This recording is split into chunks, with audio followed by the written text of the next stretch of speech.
It is 5:52 in the morning. The parking lot is empty. Your boots hit wet concrete. Your lunch bag is in hand. Your badge is clipped to your chest. At 5:58, you punch in. The machine hums to life the way it has for 30 years. Nobody in this building knows what you are worth. Not the foreman. Not the new kid at Station 4. Not Marcus, who has worked nearby since you were both in your 20s. They see a factory worker in gray. Same uniform, same shift, same badge. They do not see the number sitting quietly in an account you rarely check anymore. $1.4 million. You did not get it from a lottery ticket, inheritance, business, or one perfect stock. You built it doing an ordinary job. But getting to $1.4 million was never the hardest part. The hardest part was figuring out how much of your life you were willing to postpone to get there. For 30 years, you thought you were saving to buy freedom someday. Then you realized someday was costing you something too. The setup. You are 22. You get hired at the plant at around $16 an hour. Your feet hurt by lunch. During your first week, an older man from HR slides a form across the table. Sign up for the 401k. The company matches 5%. You stare at him. So they give me money? Only if you put yours in first. 5% sounds small until it comes out of every paycheck. Your car already needs repairs. You could use every dollar. You almost leave the box blank. The man taps the form. Just do the match. So you check the box. 5%. It takes 90 seconds. That decision starts a habit that follows you for 33 years. Age 23. The first shift. Every 2 weeks, part of your paycheck disappears before you see it. Around $60, then a little more when your pay rises. At first it stings. Twice you open the benefits website to turn the contribution off. Twice you close it. Slowly, you stop missing money that never reaches your checking account. And that becomes your first lesson. Money you never learned to spend is easier to keep. Marcus starts at the plant around the same time. He buys a truck with his first real paychecks. Not because he is stupid. Marcus grew up watching his father work his whole life and die before retirement. I work hard, he tells you. I want to enjoy some of it now. His truck is shiny black. Your Corolla has 130,000 miles. When you gonna upgrade, man? You smile. Maybe next year. That becomes your answer for a lot of things. New car, better phone, maybe next year. At 23, neither of you looks wrong. Marcus is enjoying his money. You are quietly keeping yours. Only time reveals what each choice costs. Age 25, $9,000. 3 years pass. Your account reaches about $9,000. Then the market drops. You check the balance during lunch and see less than you had a month earlier. You feel cheated. An older machinist named Ray notices you staring at your phone. Silver hair, 30 years on the floor, same metal thermos every day. Retirement account? You nod. Going down. Ray looks at the screen. Don't look, just wait. 4 words. You close the app. At 25, you think Ray is teaching you about investing. Years later, you will realize waiting is powerful with money, but dangerous with almost everything else. Age 29, the first mistake. By 29, your pay is better. Your account is growing, and boring is starting to feel too slow. A coworker tells you about a stock that has doubled. You put $2,000 of savings into it. For 3 weeks it rises, then it crashes. You keep waiting for it to recover, it keeps falling. Eventually you sell after losing almost half. You tell nobody. The mistake teaches you something. You do not need perfect decisions for 30 years. You just need to survive your bad ones, so you go back to boring. Age 32, $70,000. You are married now. 1 kid. The account has about $70,000 in it, but suddenly different numbers matter. Mortgage, daycare, groceries, insurance. Then one February night, the furnace dies. Your wife brings the baby into your bed because the house is cold. The repair estimate arrives the next morning. You look at the bill, then at your retirement contribution. For the first time, stopping feels responsible. Your wife asks, "Can we pause it for a year?" You open the account. 1 click. You almost do it. Instead, you cut somewhere else and keep contributing. It is not heroic. Your wife is still worried. Marcus's life moves forward too. He buys a bigger house when his second child is born. Later, a small boat. And he actually uses it. Summer weekends, his kids jumping into the lake. At the company Christmas party, people gather around Marcus while he tells those stories. Nobody asks about your retirement account. You cannot show someone a memory you might have 20 years from now. For the first time, you wonder whether Marcus understands something you do not. Age 36. The pressure changes.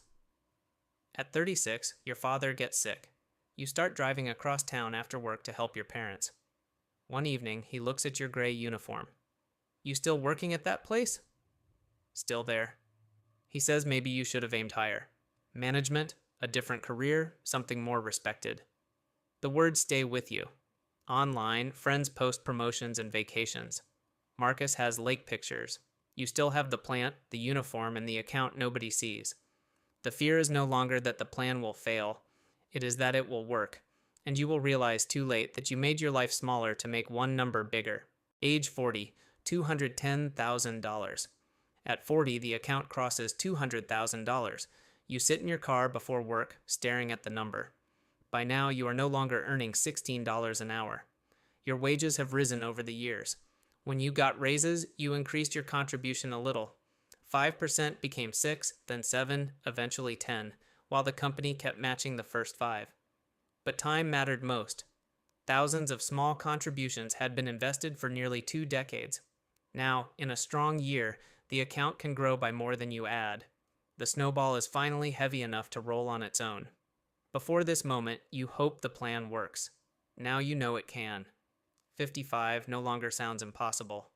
But once freedom becomes visible in the future, you notice something uncomfortable about the present. Almost none of your time belongs to you. Age 44. What is the money for? At 44, your son is old enough to notice when you are missing. One night, you find his game schedule on the kitchen counter. 3 dates are circled. You missed all 3.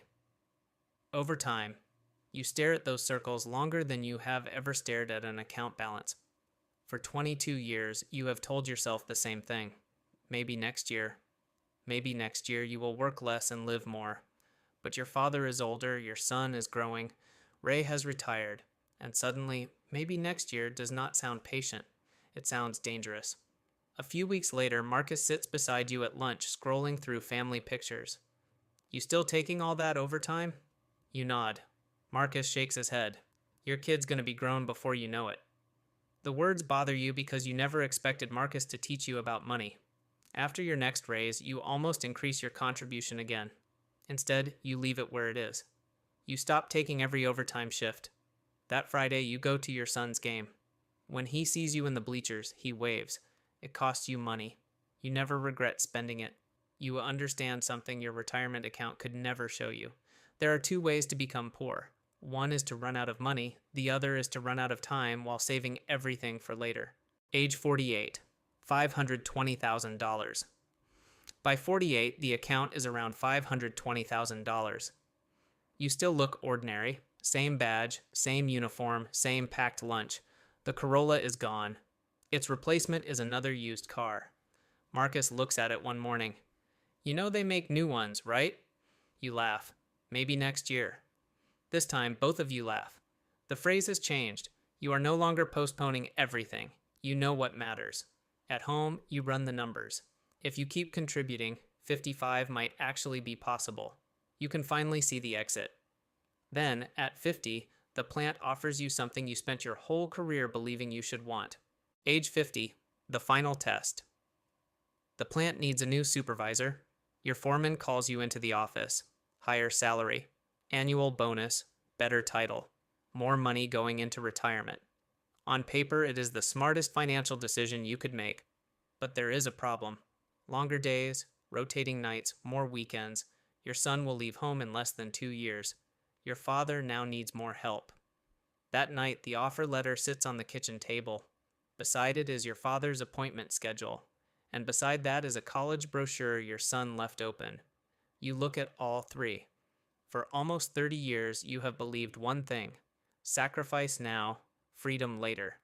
Take the promotion, and $1.4 million arrives sooner. Maybe much sooner. You pick up the pen you almost sign. Then you think about Ray. Don't look, just wait. It was great financial advice, but now you understand its limit. Money can wait. Markets can wait. Your account can wait. Your father cannot. Your son cannot. You cannot keep asking life for one more year. The next morning, you decline the promotion. For the first time, you willingly choose to earn less than you could. And strangely, it feels richer. You keep working and investing, but stop treating every free hour as money you failed to earn. The plan is still alive. It simply has a new purpose. You are no longer building a future worth waiting for. You are building a life you do not have to escape from first. The final truth. Now we are back where we started. It is 5:52 in the morning. The parking lot is wet. Your boots hit the concrete.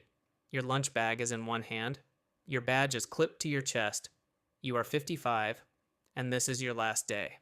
At 5:58, you punch in one final time. At the end of the shift, everyone gathers near the break room. Small cake, cheap coffee. Somebody jokes that tomorrow you can finally sleep past 5. Your account has crossed $1.4 million. But strangely, that is not the part that makes the day feel different. You clean out your locker. Old gloves, a spare shirt, a photograph of your family. You unclip your badge. Marcus is standing nearby. He is still working. He saved some money, but not enough to leave. He will probably stay until his early 60s, but his house is filled with photographs you do not have. Lake weekends, trips, years when his children were still small. Neither of you got everything right. Marcus enjoyed more of his money early and gave up some freedom later. You protected more of your future and almost forgot to protect your present. Different choices, different costs. Marcus looks at the badge in your hand. You actually did it. Then he asks, "So what are you doing tomorrow?" For 33 years, someone else decided what your mornings look like. Tomorrow, nobody does. Whatever I want. You set the badge down. Outside, your used car is waiting, paid off. Nothing anyone would look at twice. You put your lunch bag on the passenger seat and sit behind the wheel. At 22, you thought wealth meant having enough money to buy impressive things. At 40, you thought it meant having enough money to retire. At 55, you finally understand. Wealth is having enough control over your life that tomorrow does not belong to someone else. The $1.4 million matters, but it was never the real prize. The real prize is Tuesday morning, Wednesday afternoon, Friday with your family. Time you no longer have to sell unless you choose to. You did not build wealth because you never made mistakes. You chased a bad stock. You almost stopped investing. You sometimes saved too aggressively. You waited too long for things that mattered, but you kept learning. The hardest lesson was not how to save. It was learning when not to wait. Money compounds when you give it time, but life disappears for exactly the same reason. So save for tomorrow. Take the match. Let boring decisions compound. Just remember what the money is supposed to buy. Not a bigger number. Not a better car. Choice. Time. A life that eventually belongs to you. And preferably one that belongs to you a little bit before you retire.